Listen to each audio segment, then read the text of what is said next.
Vim para essa terra, menina de 6 a 7 anos. Fui criada e crio meus filhos na fé cristã. Quando em minha casa se assa quarto de carneiro, não lhe tiram toucinho. E também como os peixes sem escamas e carne de coelho.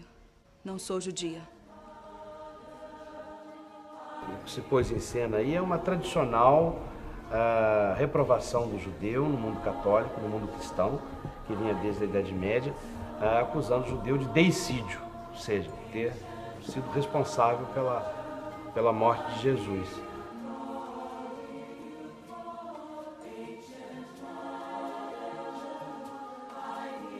Os cristãos novos foram os judeus convertidos à força por ordem do rei português Dom Manuel, em 1496, e esse decreto foi aplicado em 1497, portanto, pouco antes do descobrimento do Brasil. O batismo forçado dos judeus foi um episódio dramático, né? Muitas famílias queriam deixar Portugal, porque já tinham algumas deixado a Espanha para não se batizar, e ali foram impedidas de deixar o reino português, foram batizadas em massa. A crônica fala de batismos em massa, como se batizavam os escravos, às vezes, em massa na África, antes deles virem para o Brasil. A Inquisição surge em Portugal em 1540, mas ela não vai ao Brasil. Tanto que o Brasil se tornou um grande refúgio de famílias de cristãos novos, né? Que se mandaram para o Brasil, também para a Índia, mas muito para o Brasil, porque não havia Inquisição no Brasil, não havia funcionários da Inquisição sequer no Brasil. Porém, no final do século XVI, já no tempo da União Ibérica... Sou Branca Dias. Aventurei-me a atravessar o oceano com meus 11 filhos. Vim para o Brasil encontrar meu marido Diogo em 1551. Fui levada aos cárceres da Inquisição de Lisboa, acusada por minha mãe e pela minha irmã de judaizar em segredo. Minha mãe me odiava pelo casamento que fiz com Diogo Fernandes. E minha irmã é tola, sem juízo, uma mentecapta a quem não se deveria dar ouvidos. Sou novamente inocente aos atos que me acusam. Trabalho normalmente aos sábados, faço minhas criadas cristãs velhas comerem toucinho e só aos domingos uso roupa limpa. Sou verdadeira e fiel cristã. Então se mandou a Inquisição para o mundo atlântico e o Brasil foi alcançado pela Inquisição portuguesa, que estava meio hispanizada a essa altura, não é? E foi quando ocorreu a primeira visitação do Santo Ofício às partes do Brasil.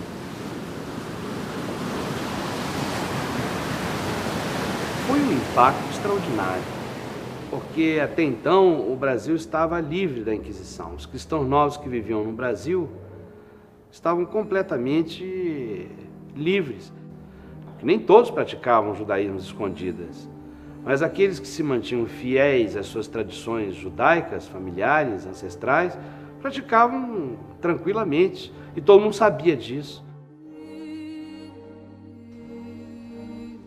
Preciso trabalhar pelo meu sustento e de meus filhos. Imploro que me desobriguem a vestir a marca de condenada.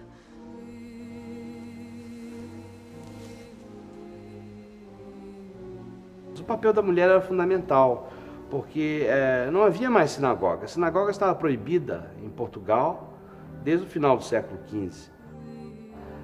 Então, o judaísmo possível era o judaísmo doméstico, era a observância de certos tabus alimentares.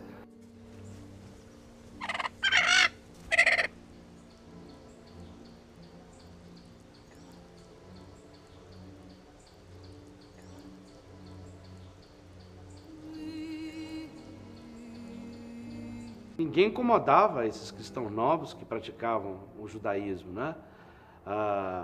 Porém, quando chegou o visitador, e o alvo principal da visitação era realmente o conjunto dos cristãos novos...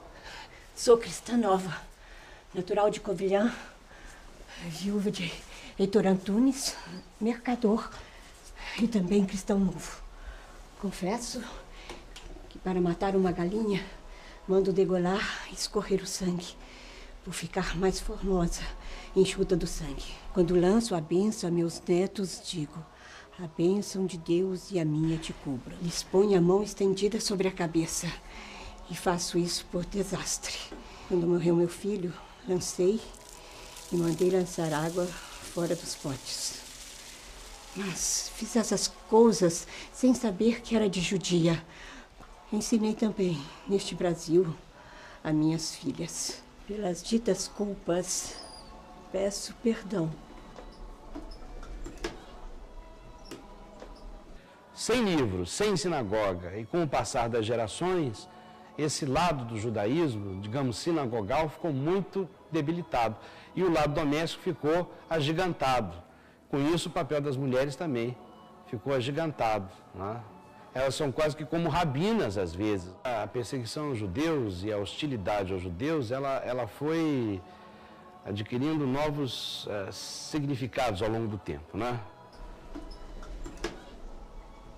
Está muito forte a presunção contra vossa mercê. Não é possível uma verdadeira cristã fazer as ditas cerimônias tão conhecidas e sabidas serem cerimônias de judeus. Pelo mundo que tem a alma de meu pai, de meu marido e de meu filho. Nunca até agora fui judia e sempre até agora tive a fé em nosso Senhor Jesus Cristo. Ele se sentiu muito pleno de poderes, né? E nos desfiles que conduziram a leitura do edital da fé e a leitura do monitório, né? Ele foi realmente carregado, enfim, há toda uma série de descrições que mostra bem essa entronização do visitador, que fica como que o supremo governante da colônia, né? Primeiramente na Bahia, né? Onde começou a visitação.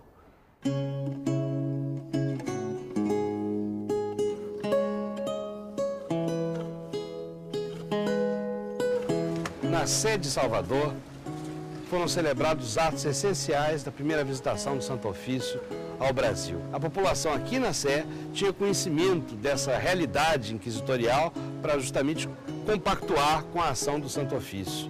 Além disso, aqui na Sé, os penitenciados pelo visitador Heitor Furtado de Mendonça ouviam as suas sentenças, às vezes com vela na mão, entravam na igreja com vela na mão, desbarretados ou descalços, e depois iam cumprir as penas quando houvesse penas, por exemplo, de açoites ou de degredos e outras que o visitador achava por bem aplicar aos hereges.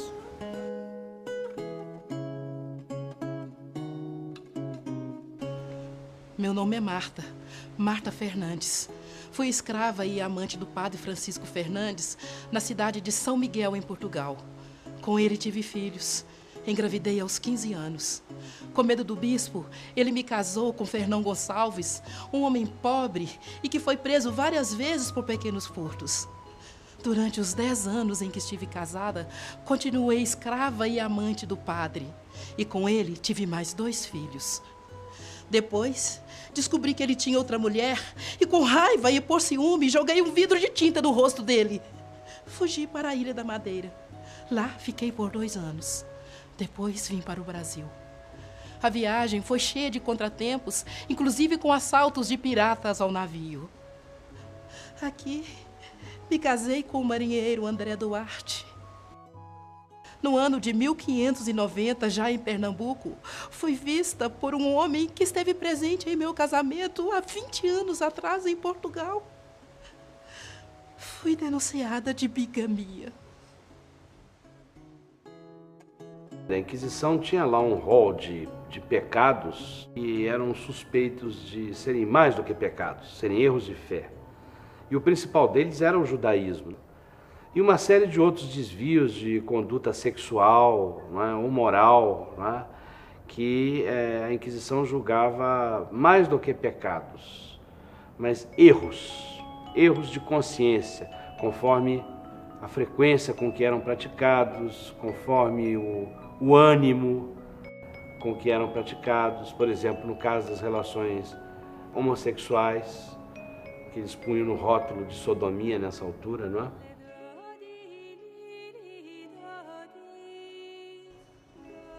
O meu nome é Filipa de Souza. Sou natural de Tavira, no Algarve. Sou viúva de um pedreiro, mas casei-me de novo com um lavrador.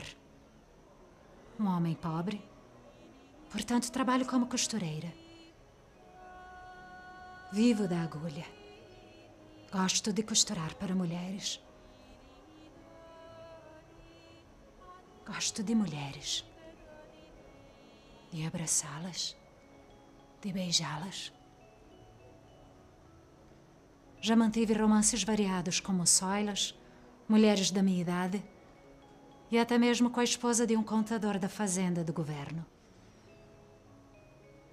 Não sou a do veludo. Não preciso de instrumentos para satisfazer as minhas mulheres. Sei como fazer isto de outras formas. O que sinto não depende do querer. Os meus desejos não são fragilidades momentâneas. Namoro. Tenho damas, pois sinto grande amor e afeição carnal ao vê-las. Não creio que deva nada contra a fé. Porque na história da Inquisição Portuguesa, ao longo do tempo, as relações eróticas entre mulheres foram deixadas meio que à parte. Mas essa visitação, talvez a visitação do Santo Ofício ao Brasil, seja o que mais tem processos e casos de descrições de relações entre mulheres.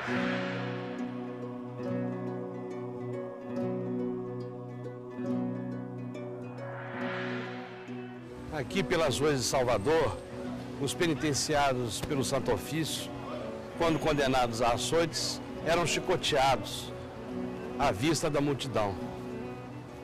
Quem diria que Filipa de Souza, que andava por essas ruas em busca de suas namoradas e seus amores, anos depois estaria aqui no mesmo espaço sendo chicoteada diante de todos. Sou cristã velha e viúva. Moro na minha fazenda, na freguesia de Passé, aqui em Salvador. O mestre Afonso, sua mulher e sua filha Branca de Leão comem carne às sextas-feiras. Não só por isso estou aqui. Eu mantive amizade tola e de pouco saber dos 9 aos 11 anos com amigas de infância. Mícia de Lemos, casada com João Rodrigues Palha, morador em Salvador. E Iria Barbosa, moça parda, casada com André Rodrigues Mameluco, morador em Peruaçu. Ana Fernandes, filha de Beatriz e Anne, se pôs em cima de mim. Juntamos nossos vasos dianteiros uma vez, sem haver entre nós instrumento penetrante mais que nossos corpos. A filha de Dona Violante tem ofício de feiticeira diabólica e mantém um familiar chamado Baú em um anel que ela mesma modelou.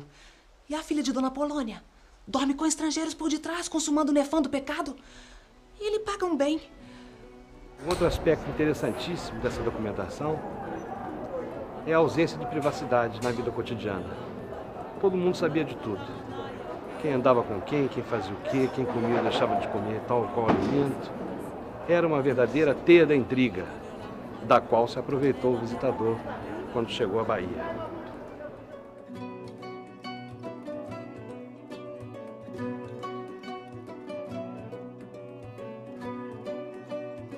Aliás, a Inquisição, apesar de ser uma instituição repressiva, ela tornou possível, não é, conhecer o universo feminino no seu cotidiano de séculos atrás, do primeiro século, né, da história do Brasil, né, nas trocas de segredos para como dominar os afetos, as pulsões eróticas, a relação com os santos, com os demônios, né. Dom Fernão coagiu-me na capela do engenho de Jaguaribe. Procurei dissuadi-lo, argumentando que era casada, além de ser sua comadre. Dom Fernão continuou com suas investidas, rindo dos meus argumentos, dizendo que com uma bochecha d'água tudo se lavava. Eu não cedi, o que o irritou. Passou então a ameaçar-me, dizendo que amarraria meu marido a uma árvore e teria relações comigo ali, na sua frente. Acuso Dom Fernão de ter afirmado que o compadrio que havia entre nós não era impeditivo canônico para o ato sexual. E ele fez isso diante da senhora, e a senhora não fez nada.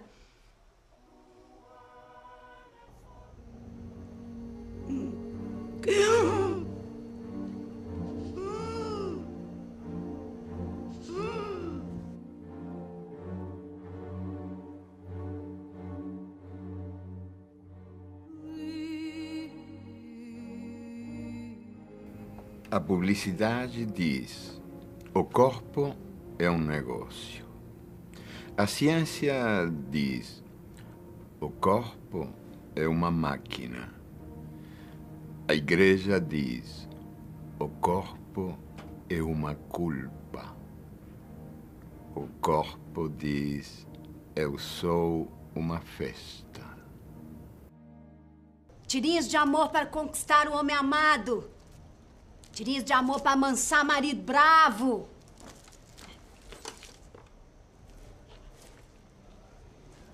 Toque o homem com quem deseja se casar com essa carta.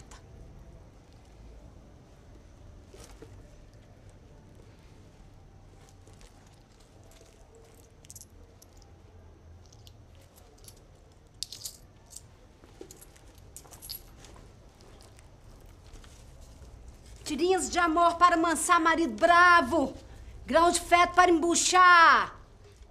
O interessante é que o padrão de magia e de feitiçaria da primeira visitação ainda é muito, digamos, português.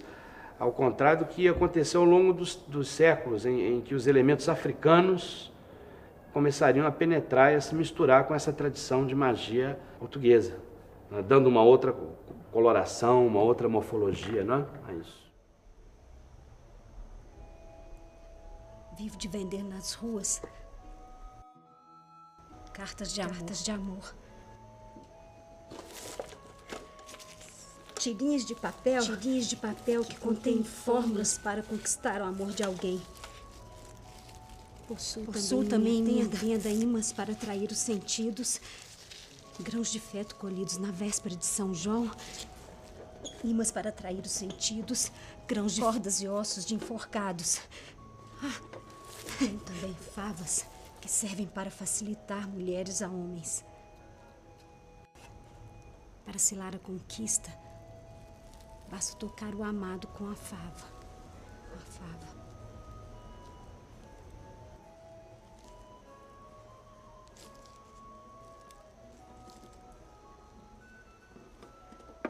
Mas a Inquisição tratava todo esse território de crenças e ritos com muita suspeita de que houvesse ali o demônio. E, sobretudo, o risco de haver pacto com o demônio.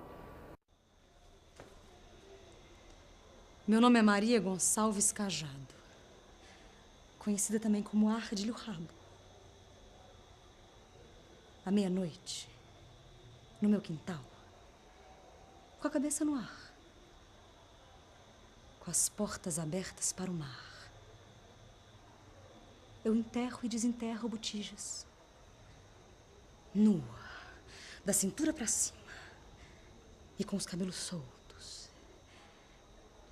E eu falo com os demônios, os chamo e estou com eles em muito perigo. A antiga farmácia americana foi bem recebida na Europa, mas alguns anos depois, a Santa Inquisição desatou a casada. A sabedoria das plantas era um instrumento de bruxas e demônios disfarçados de médicos que mereciam o suplício ou a fogueira. Por debaixo de suas roupagens exóticas assomavam os cascos do maligno.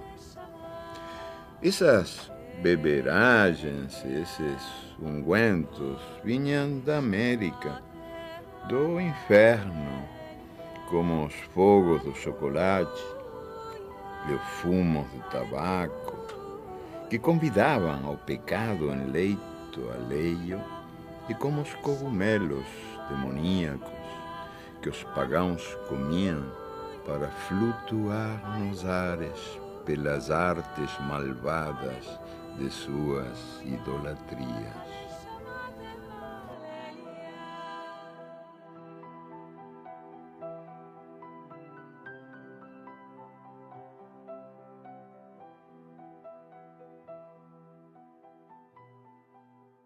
Então isso é uma coisa incrível, que as mulheres em geral buscavam junto a algumas feiticeiras, entre aspas, né, que eram as que dominavam esses códigos, às vezes compravam certas fórmulas, às vezes recebiam esses segredos, né? E viviam ali irmanadas, essa que é a verdade, né? Algumas personagens célebres, a Maria Gonçalves Cajada, por exemplo, né? A Isabel, que tinha uma alcunha de A Boca Torta. Então viviam todas ali nessa comunidade, né? E quando chega o visitador, mais uma prova da sua ação deletéria, né? Essas mulheres são acusadas de feiticeiras, de bruxas.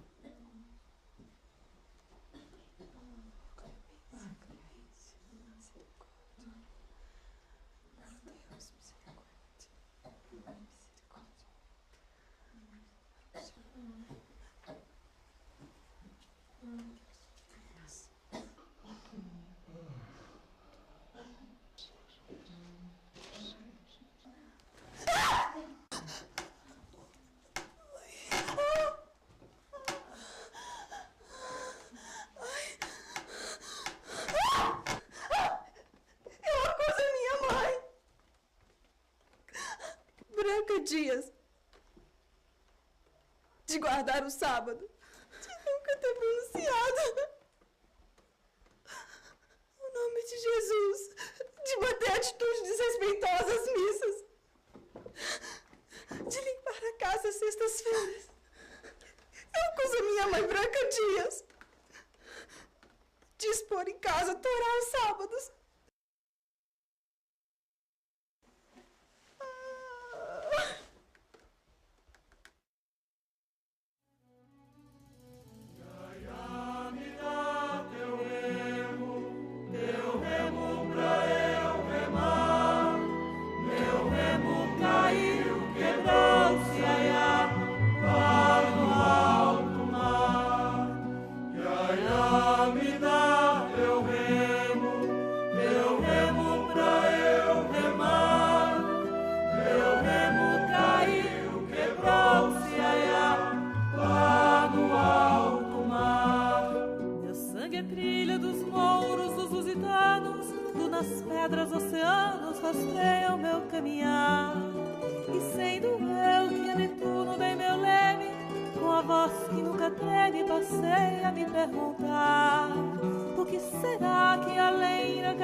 Decifrei astros e constelações, conduzi embarcações, destinei-me a navegar. Atravessei a tormenta, a esperança, até onde o sonho alcança, minha fé pude cravar. Rasguei as lendas do oceano